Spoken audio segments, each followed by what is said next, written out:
Hi, Tim Kitchen here, doing a session on Adobe Muse. It's a great program, Adobe Muse, especially if you're kind of more of a designer than a coder.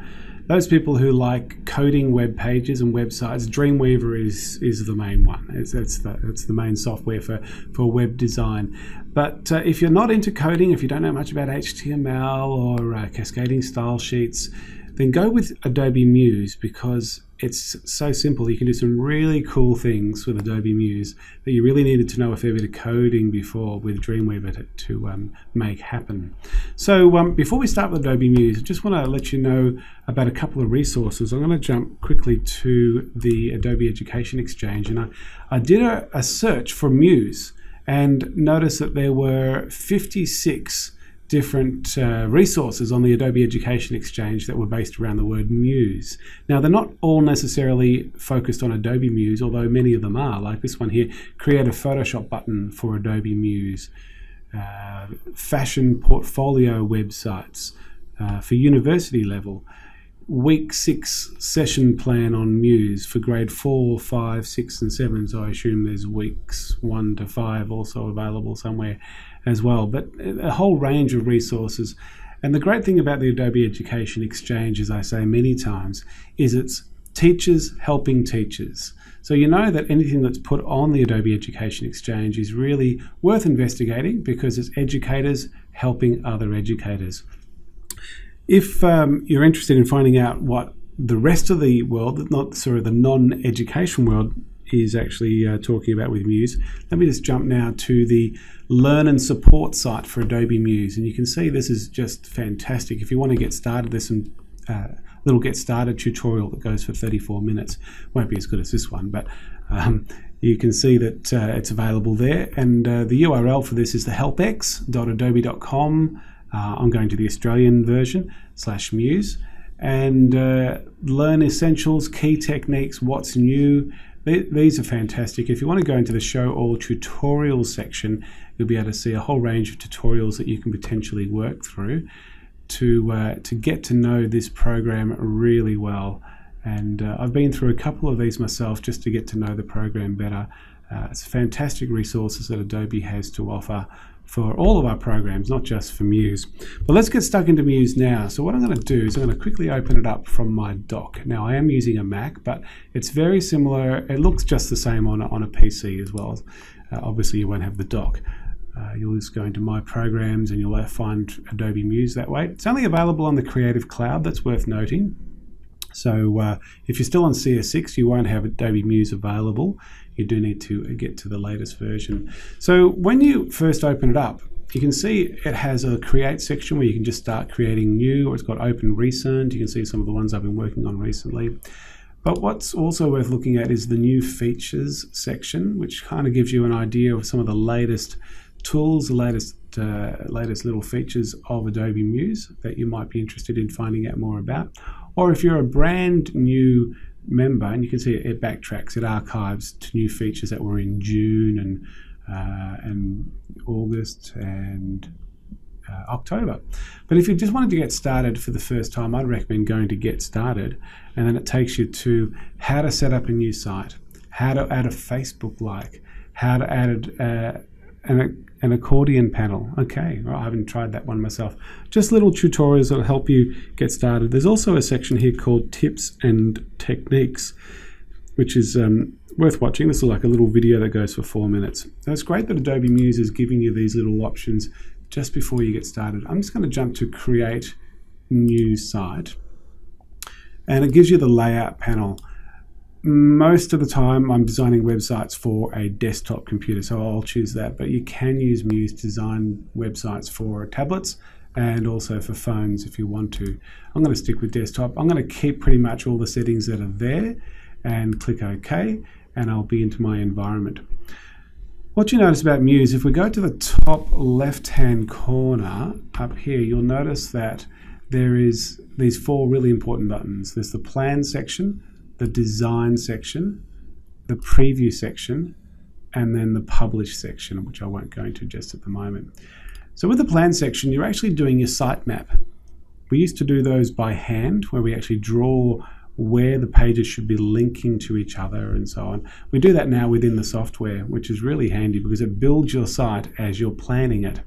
Then you can go into the design to actually put the content in.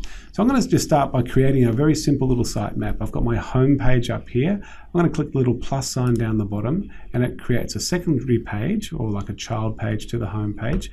And I'm going to call that one About Me.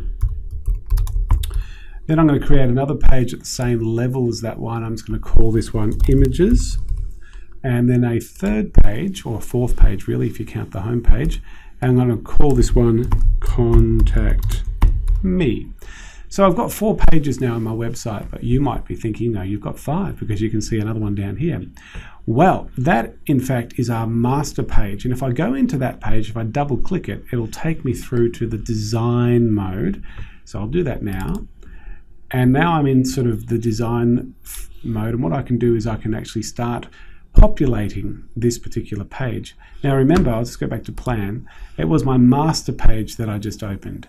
Whatever I change on the master page will actually appear on every one of the pages. And that's really good. It's such a time saver. So that if you think the things that you probably want on all the pages are like a consistent background color, maybe a banner, certainly some navigation buttons. You want them on all the pages and you want them looking the same. So I'm going to jump into my master page and I'm going to do exactly that. I'm going to start by going to these tools up the top. Now I'm going to go to the fill tool first, and I'm going to choose a color to fill in the area or the main part of my website. Just choose something a little bit darker. That'll do. And if I go to my stroke, I can actually change the color of my stroke too. I'm probably using really bad colors here, but we'll see. Couldn't see that because I haven't actually given the stroke a width. So I'm going to give the stroke weight up a little bit, and you can see how it's starting to create a line outside my inner part of the website. One of the great little tools that Muse has is you don't have to have all of your lines squared. All your corners can be rounded if you like. So I'm going to click that corner and see how it's rounding the corners as I'm clicking that section, and I can adjust how round as well with that setting. If I go to Browse Fill, it's actually going to fill the rest of the page. So basically everything that's in the browser will be whatever color you want here. So I'll just choose like a blue, and so I've got some sort of fairly primary colors there. That'll do. It gives you an idea. It's not an ideal color scheme, but for this purpose it's fine. So you can see how I've created my colors. Now to show you how the master page works, I'm going to jump back to my plan, and you'll be able to see how now all of the pages look like my master page. So I've just done one edit on this master page, or a series of edits on the master page, and it's affected every page. So if I jump back to my master page, another thing that I want on every page would be like a banner. So I'm going to start my banner by going to my shape tool, my rectangle tool, and I'm just going to draw literally a rectangle up in this top section. These alignment lines are great. They give you an idea of where you should be placing like your banners and your headers and things like that. So I'm going to put in a text now. I'm going to go to my little text tool, and I'm just going to put a text box and type in something like cool website. That will be my banner, and I'm just going to use the tools. Notice how the tools have all changed now that I'm in my text box. So they've changed to become formatting tools for text. I'm just going to increase the size so it looks more like a banner size. Grab my little arrow tool to bring that and center it a bit more. I might just have a play with the design of this banner just so that it looks a bit better, and I'm pretty happy with that. And if I wanted to change the colors, I'll just center this up a bit here. There we go. So if I wanted to change the color of this particular rectangle, I could click into it, activate it, and go up to where it says fill, and now I'm just affecting the color of the banner. So I've just got another extreme color there. If I wanted to change the font, I could just select the text that I've typed and go up to my text tool, and you can see a range of web fonts to work with. Probably best to go with the safe web fonts. There's a lot of other fonts you can work with. and won't go into too much detail on that, but just choose whatever you think is going to be appropriate for what you want to do. Let's see, what else would I want? I want some navigation buttons to appear. I'll get them to appear directly underneath. Now I need to remember what the names of the pages were, so I'm just going to jump back to my plan, and you can see my navigations appearing on all the pages. So I need to create a navigation button for home, one for about me, one for images, one for contact me. So that's 4 navigation buttons I'm going to create. So I'll jump back to my master, double click it, and I'm literally going to use the text tool. Now there are some widgets that create some really cool navigations that have like drop-down menus and some pretty advanced things that you can get into. I'd recommend maybe just keep it simple to start with, but then feel free to go into the widget library and have a look at all the cool navigation effects that you can actually work with. So my first one was just home, and I'll just put a little dash there. Then there was about me, then there was images, and the last one was contact me or something like that. Let's just make sure we spelled that correctly. All right, so I'm going to center that up. Got my little center alignment tools that appear as I drag it in, and make sure everything's all nice and centered. That's looking pretty good. So what I want to do now, if I go to my plan, you can see my navigation, a little bit hard to see, but the navigation is sitting there underneath the banner on every page. Let's go back to my master page. I'm now going to create some hyperlinks. I'm going to link these navigation or these texts to the other pages. That way they'll be created as buttons and act as navigation tools. So if I select my first word, home, up here where it says hyperlinks, if you go to the little button next to it, the little arrow, and it starts to bring up all the pages that you've got, that you've already created. Or if you're linking to a file, you can do that there as well. If you're linking to a website, you can actually type in the link up here and it'll go to a website. So the navigation controls are rather simple. So home, I was going to click on home, and you can see it's created a hyperlink there. It's even given me a blue underline to tell me that it is a hyperlink. I'll go to About Me, and I'll find the About Me page that's there. Images, I'll do the same. Here's my images. That's confused me because Contact Me was in a different order.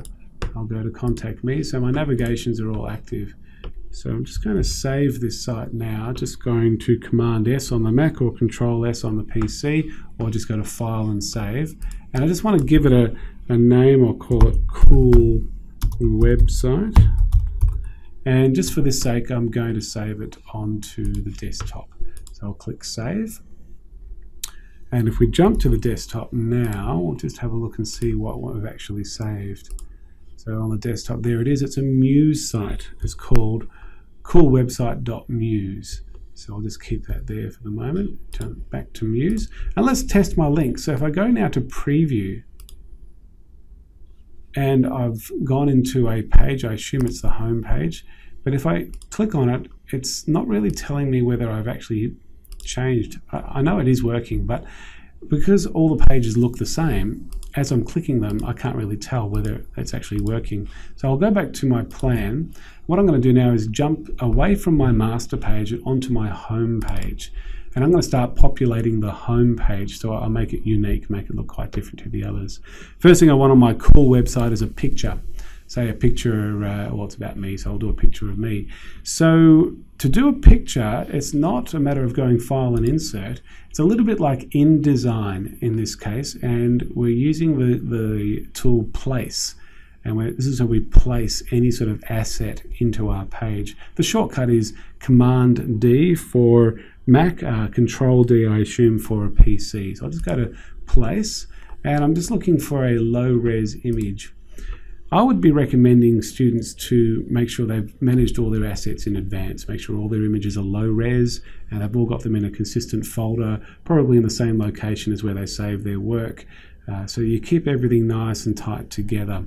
That's something I haven't done for this tutorial, but I'll just quickly find an image now that is low res of myself. So there's a folder called Pictures of Me. I'll go to my more recent ones, and there's a low res image.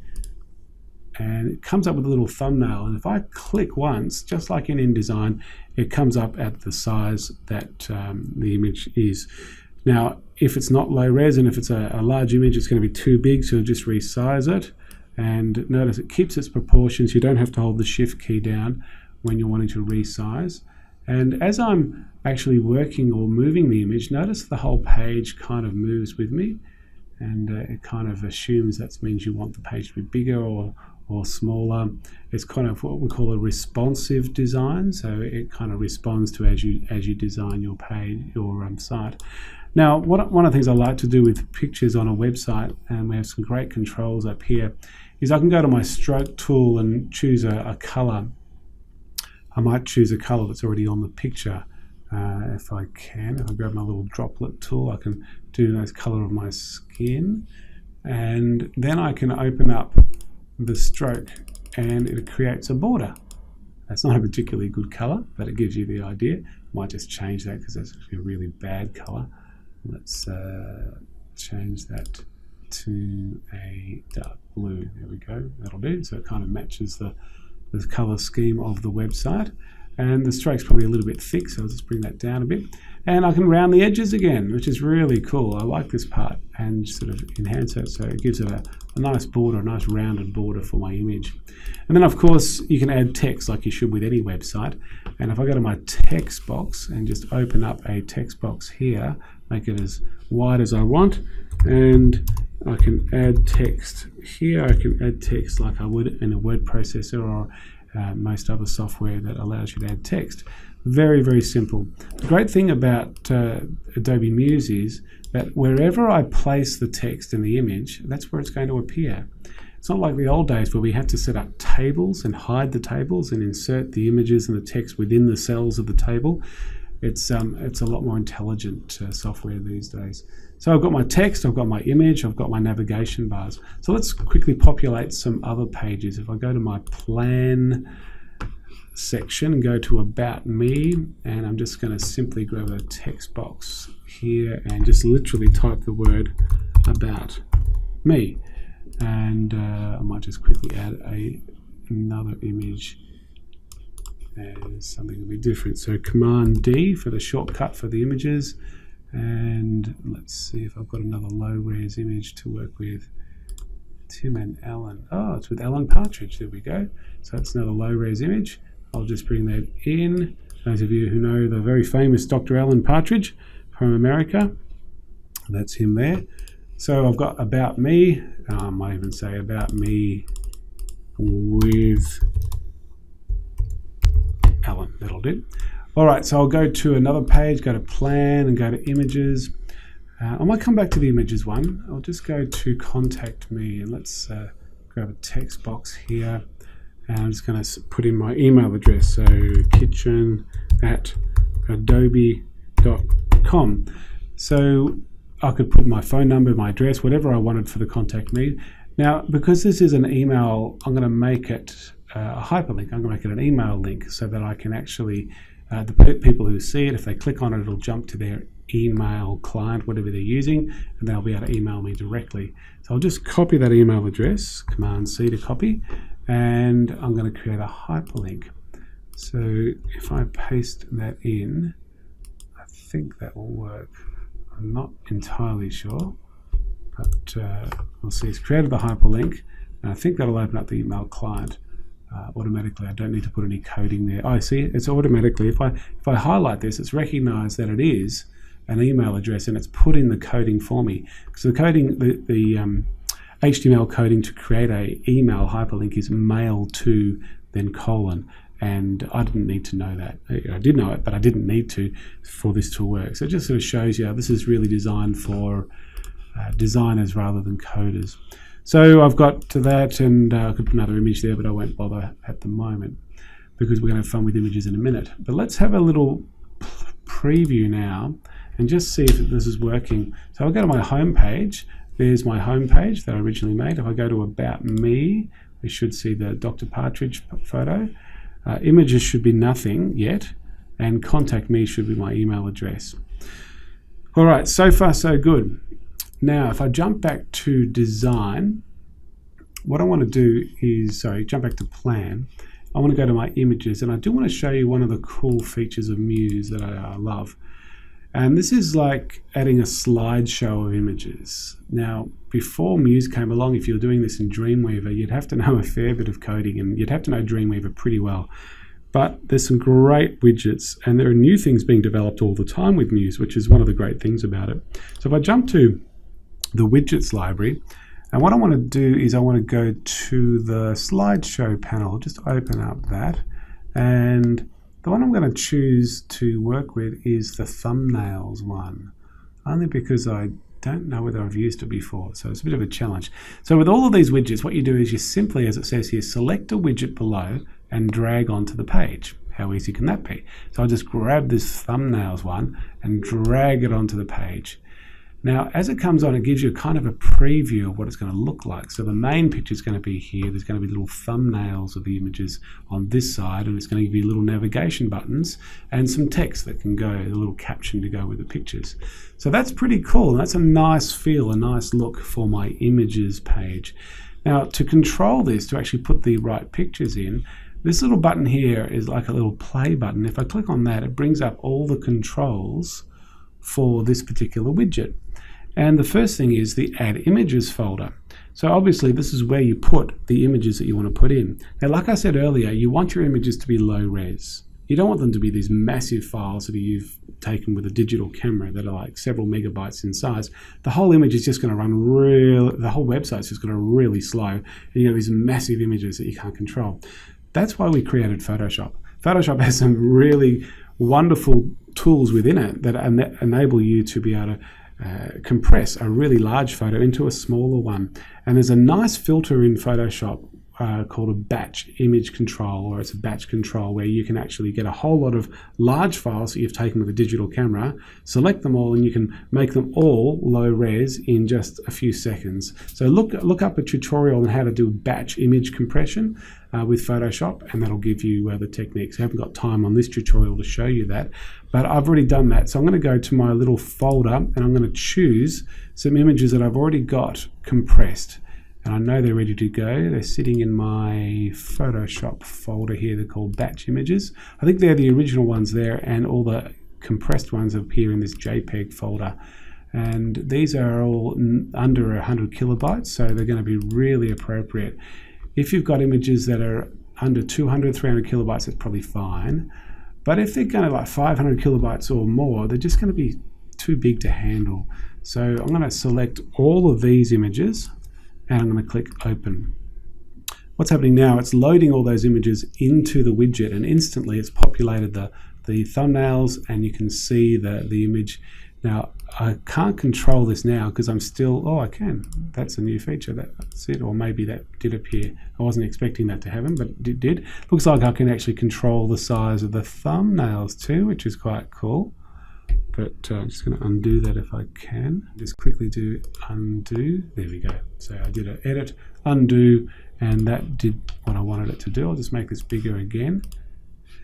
So what I want to do is test it and see what it looks like. If I go to my preview section, it's now bringing it up. Now I should be able to use these little navigation buttons, and they allow me to control the navigation of the images, or I can click on the thumbnails, and that's quite cool, and they can go into the images then too.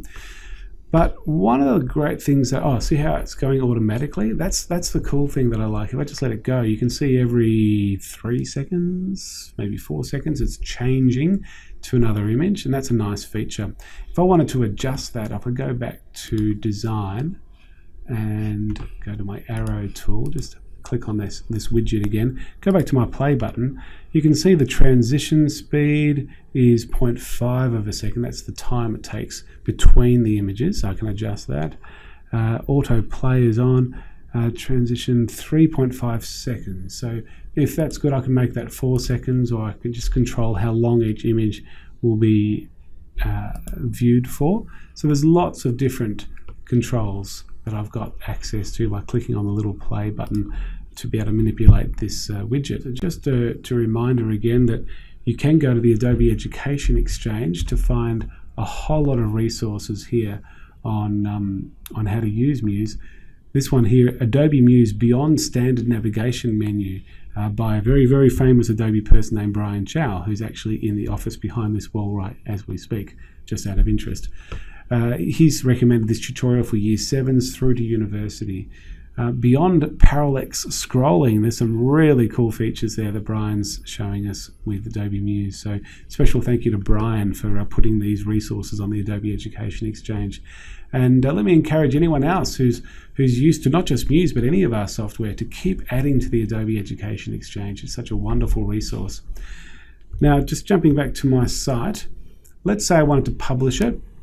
If I go to Publish Now, because I'm a member, a Creative Cloud member, I actually have automatically, I'm able to publish, I think it's 5 websites. I could be wrong there, I think it's 5, but as long as I've got the Business Catalyst sign in my domain name, then it'll automatically be published for free. They will host it for you, Business Catalyst, which is now part of Adobe. For example, if I jump to my website now, just go to my blog, and there's a link from my blog to my website. I built this in Muse, and you can see I've got some pretty cool navigation tools here, and they're pretty cool. I've also used that scrolling, that slideshow in my homepage. You can see the slideshow that'll change, or I can move it to other sort of features here, which is quite a nice little tool. But notice on my domain name, I'm actually timkitchen.businesscatalyst.com. So I'm actually using one of my 5 domains, one of my 5 websites that I can actually publish for free, which is fine. But if I wanted to not have the Business Catalyst, I'd have to pay for my own domain name, which I do for my blog, but I didn't want to for my website, so I've kept it at Business Catalyst, which I'm happy with.